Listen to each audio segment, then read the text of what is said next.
ملتهم قل إن هدى الله هو الهدى ولئن اتبعت أهواءهم بعد الذي جاءك من العلم ما لك من الله من ولي ولا نصير الذي خلق الموت والحياة ليبلوكم أيكم أحسن عملا وهو العزيز الغفور الذي خلق 7 سماوات طباقا ما ترى في خلق الرحمن من تفاوت وارجع البصر هل ترى من فطور ذلك بأن الله هو الحق وأنه يحيي الموتى وأنه على كل شيء قدير. Bismillahirrahmanirrahim. Assalamualaikum warahmatullahi wabarakatuh. Waalaikumsalam warahmatullahi wabarakatuh. Terima Alladzina idza asabatkum musibah qalu inna lillahi wa inna ilaihi raji'un. dosa. Berzikir dapat menghapus dosa-dosa kita dan membuat kita lebih bersih di hadapan Allah. Mendapatkan pahala berzikir dapat memberikan pahala yang besar di sisi Allah karena kita telah melakukan ibadah yang sangat penting. Ada mengenai sholat dan kesabaran.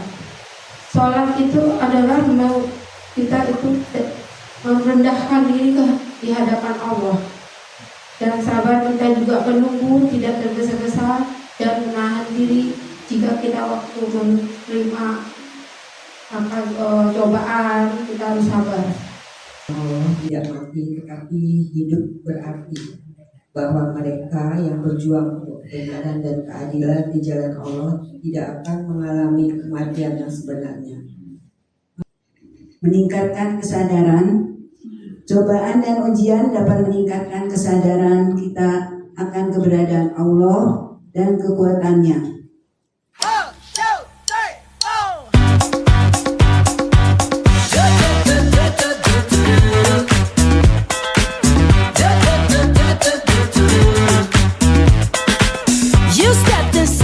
Assalamualaikum warahmatullahi wabarakatuh.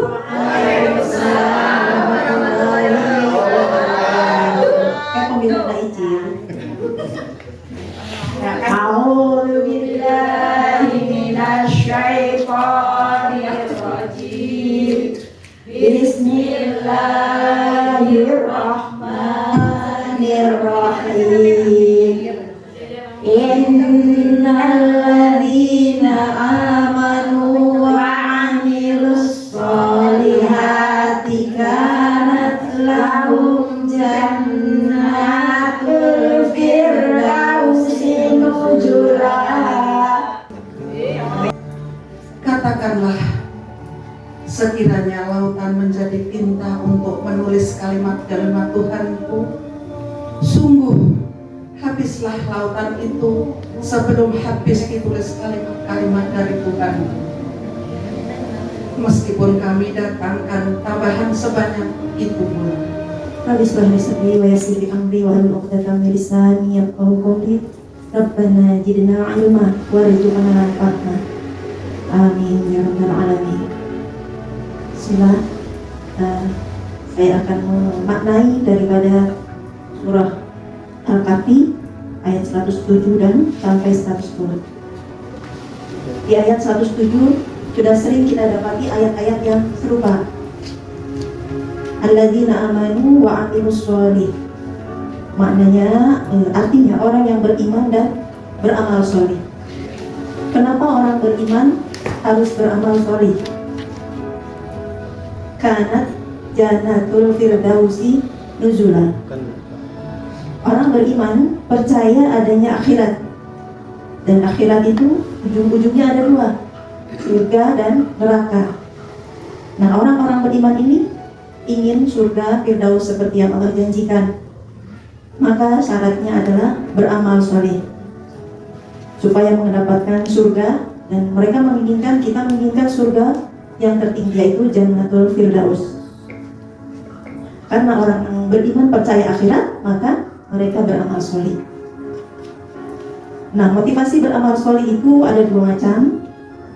Yang pertama, drive atau dorongan hati, dorongan asli, nurani, fitrah, yaitu untuk mencari ridha Allah.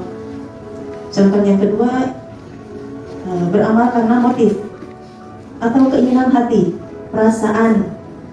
Bisa juga pengaruh hawa, pengaruh dunia, nafsu atau syahwat.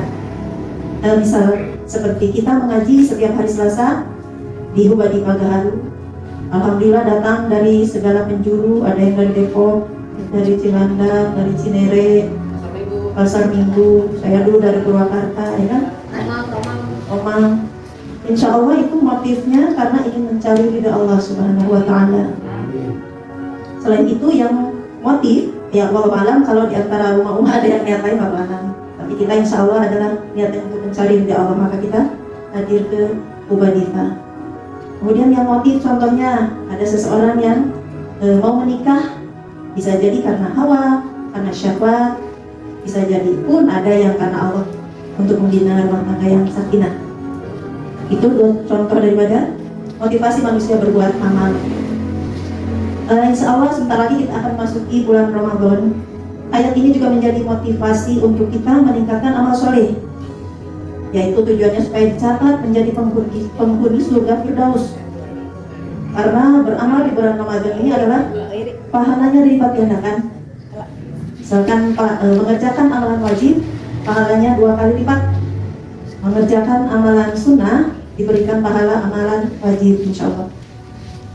Jadi momen Ramadan ini adalah momen yang tepat untuk kita melakukan amalan-amalan untuk menuju tujuan kita bersama, yaitu Jannatul Firdaus.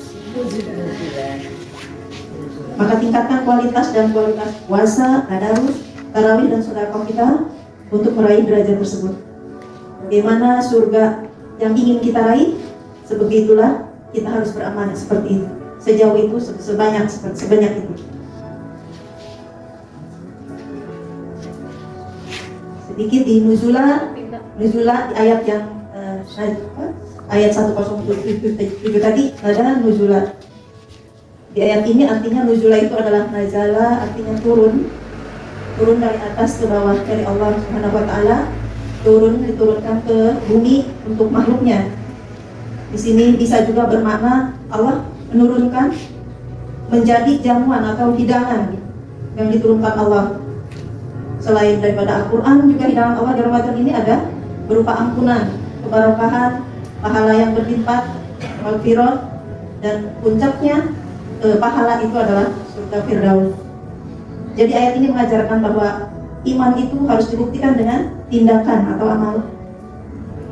Dan Ramadan ini menjadi tempat untuk menyatukan iman dan amal soleh, insya Allah, agar manusia menjadi hamba yang beruntung mendapatkan Firdaus, insya Allah. Kemudian ayat 108, ayat ini merupakan sambungan dan penutup daripada ayat 107. Penjelasan bahwa balasan bagi orang yang beriman dan beramal saleh yaitu surga Firdaus. Ramadan puncaknya untuk kita beramal soleh. Ayat ini menggambarkan kenikmatan yang hakiki, yang sempurna, yaitu di surga Firdaus, sehingga penghuninya tidak ingin pindah atau berganti dengan tempat lain. Dan hal ini kebalikan dengan kenikmatan dunia yang hanya sementara dan membosankan. Insyaallah kalau di surga itu tidak ingin kembali, tidak ingin pindah dan tidak akan bosan. Kemudian ayat 109 maknanya adalah betapa luas dan tidak terbatasnya ilmu, hikmah dan kalimat-kalimat Allah. Ramadan ini diturunkannya Al-Quran, bulan diturunkannya Al-Quran. Ayat ini mengajak kita untuk merenungi setiap ayat yang dibaca adalah bagian dari samudera ilmu Allah. Hal ini akan menanamkan rendah hati pada diri kita, atau tawadu, tidak sombong, tidak bangga dengan sedikit ilmu yang kita ketahui. Ramadan adalah waktu terbaik untuk memaksimalkan amal, tilawah, tadabbur, dan pencarian ilmu. Bismillahirrahmanirrahim. Assalamualaikum warahmatullahi wabarakatuh. Alhamdulillahirabbil alamin hamdan katsiran thayyiban mubarakan fih. Asyhadu an la ilaha illallah wahdahu la syarika lah wa asyhadu anna Muhammadan abduhu wa rasuluh la nabiyya ba'da. Rabbi shrah li sadri wa yassir li amri wahlul 'uqdatam min lisani yafqahu qawli. Qala inni abdullah ataniyal kitaba wa ja'alani nabiyya wa ja'alani mubarakan aynama kuntu wa awsani bis salati waz zakati ma dumtu hayya. Karena Allah ini tahu gitu ya sifat-sifat manusia. Kadang-kadang manusia itu suka kalau ngelihat yang aneh-aneh, yang ajaib-ajaib, itu suka diputuskan gitu loh, suka dimuliakan, ya kan? Karena Allah tahu seperti itu, makanya dari sejak bayi kata-kata qala inni Abdullah itu sebetulnya Nabi Isa itu ingin memutuskan benih-benih pengutusan terhadap dirinya. Setelah itu, karena udah ngomong sendiri, saya ini Abdullah, saya ini abdinya Allah, saya ini hamba Allah, saya ini diciptakan gitu. Karena makanya kata-katanya ini beda dengan tadi di surat surat Al-Kahfi ketika Rasulullah mengklarifikasi nabinya dengan mengklarifikasi dirinya dengan kata ana basyar. Kalau ini Abdullah. Kalau ana itu kan seolah-olah memang klarifikasi tentang dirinya sebagai manusia itu tidak bisa dibantah. Orang bisa lihat, oh iya Nabi Muhammad itu ya nabi kayak manusia seperti kita kan. Jadi secara lahiriahnya boleh menggunakan kata ana. Tapi kalau ana rasul, saya ini rasul. Nah, itu kan seolah-olah klaim sendiri kan. Tapi kalau pakai ini sesungguhnya saya, jadi sesungguhnya itu ada penegasan bahwa memang ada yang mengutusnya gitu. Ini Abdullah. Makanya nggak ada kata ana rasul di dalam semua ayat di dalam Al-Quran itu ketika para nabi mengungkapkan bahwa dirinya adalah rasul itu pakai ini, tidak pernah pakai ana. Tapi kalau ana itu tadi istilahnya pribadi diri yang semua orang tidak bisa kalau mengklaim oh iya nah. Tapi kalau nabi harus ada bukti dong, gitu, harus ada bukti. Nah itu yang kedua. Terus yang ketiganya kenapa Nabi Isa itu tidak membela ibunya kata-katanya, padahal kan yang sedang dihujat ibunya yang sedang dihujat dikatain difitnah berzina. Kenapa ucapannya itu bukan ibu saya, bukan seperti yang kalian katakan, ibu saya ini orang baik, ibu saya ini orang istimewa gitu. Enggak itu yang dibela. Dia tidak membela manusianya, tapi dia membela kepada Allah. Karena kalau manusia tidak meragukan, berarti kan manusia meragukan Allah gitu ya. Nah di situ Nabi Isa mengklaim bahwa artinya langsung kepada identitas dirinya, identitas kita semua adalah sebagai Abdullah. Nah, kemudian yang kedua surat ayat yang kedua. Wa ja'alani mubarakan aynama kuntu wa awsani bis sholati wa zakah. Jadi artinya seorang abdi tidak hanya dia mengaku sebagai seorang yang tunduk, tapi harus ada bukti atau harus tugas seorang abdi itu apa? Nah di dalam ayat ini tugasnya ada dua, yaitu sholat dan zakat. Dan mubarakannya itu sebenarnya kaitannya ke kitab tadi ya. Orang yang udah punya kitab dalam ini artinya udah ada pengetahuan tentang Al-Quran, maka itu sholat dan zakatnya akan diberkahi Allah. Karena orang yang beribadah tanpa ilmu itu belum tentu mendapatkan keberkahan. Jadi contoh kayak gini, apa sih yang dimaksud berkah itu kan jaminan.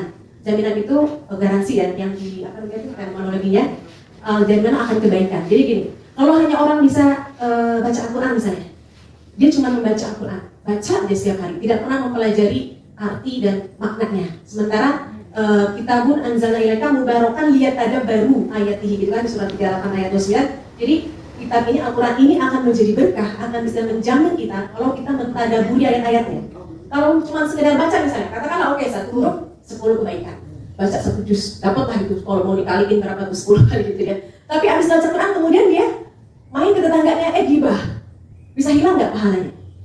Hilang kan? Karena cuma cari pahala. Tapi ketika kita udah tahu maknanya Al-Quran, di dalam Al-Quran bila membicarakan orang lain itu seperti makan daging saudaranya gitu ya, surat Al-Hujurat itu kita tahu itu, akhirnya kita tidak mau. Itu artinya dijamin, kita dijaga sama Al-Quran untuk tidak melakukan perbuatan yang tidak sesuai dengan, itulah yang disebut barokah. Itulah jaminannya. Makanya Rasulullah 100% dijamin karena 100% dirinya Al-Quran gitu. Makanya nggak ada, itu yang membuat maksum gitu, artinya terjaga dengan Al-Quran. Insya Allah kita semua yang semangat, yang hari Selasa belajar Al-Quran, bukan hanya membaca tapi juga mempelajari, memaknai, dan insya Allah menghafalkan. Insya Allah kita selalu jaga Allah dengan Al-Quran, sehingga kita tidak melakukan perbuatan yang tidak disukai Allah. Kemudian ayat yang tadi, kalau sholat hubungan kepada Allah, zakat hubungan kepada manusia. Jadi tugas seorang Abdullah itu hablu minallah, hablu minannas. Gitu. Tapi ternyata nggak cukup, hablu minannas, hablu minallah tidak cukup kalau tidak yang ketiga ini. Wabarom biwalidati walam yaj'alni jabbaran syaqiyya. Jadi harus ada yang ketiga. Jadi yang ketiga itu adalah berbakti kepada orang tua. Karena tidak akan pernah bernilai kalau dia sama Allah bagus ibadahnya. Kemudian sama orang lain juga peduli. Tapi ketika tidak berbakti sama orang tua, maka dia akan menjadi orang yang sombong dan celaka. Insyaallah akhir. Bismillahirrahmanirrahim. Salam buat ibu semuanya. Inspirasi dalam surat 3532. Lima orang dan kita dari nastofaina min ibadina.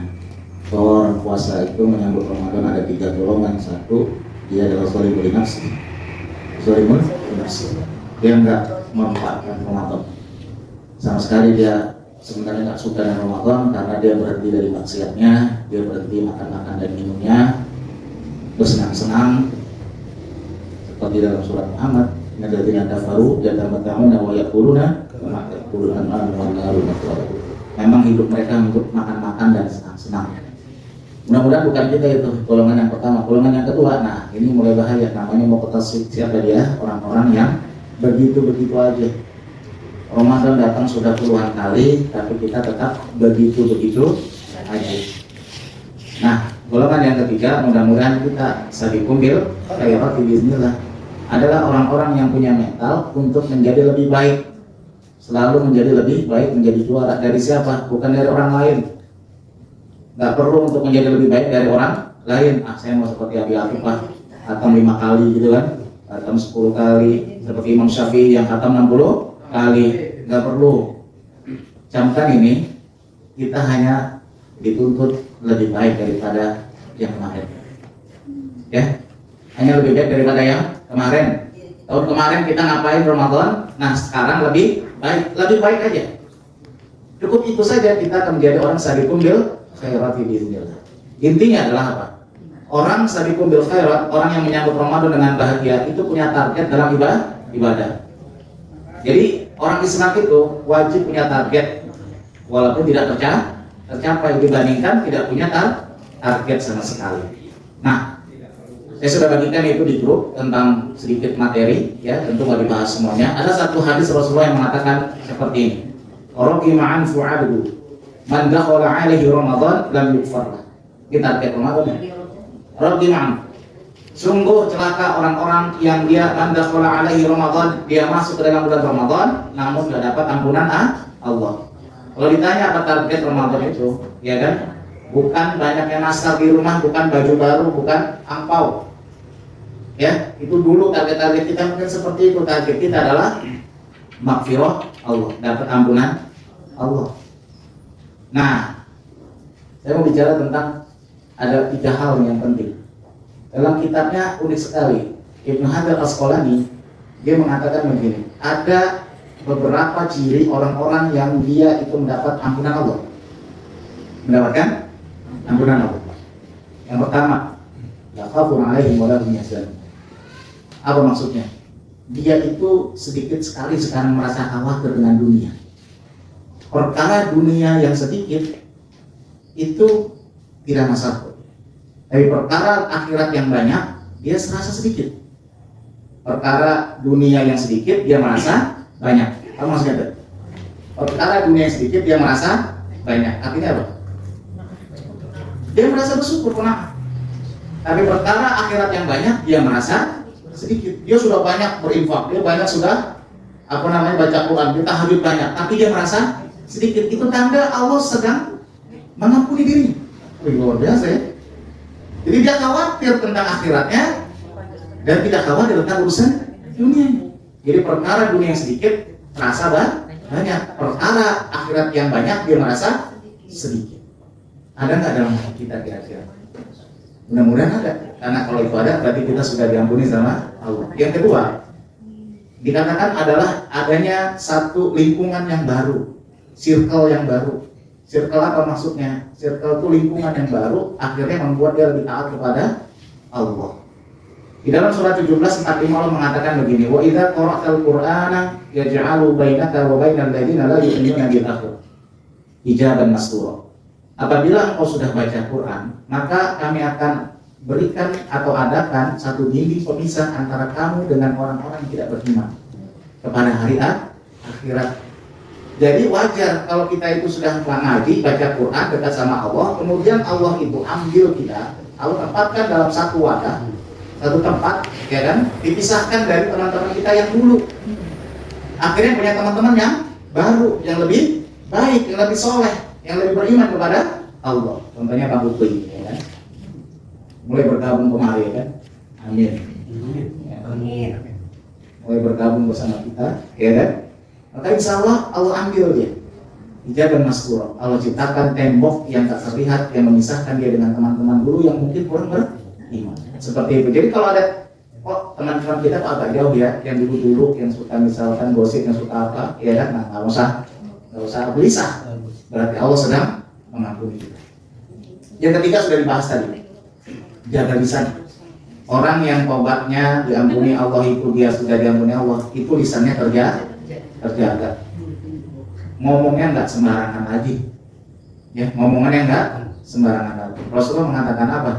Orang-orang yang dia benar-benar beriman pada akhirat lebih banyak menangis dibandingkan tertawa.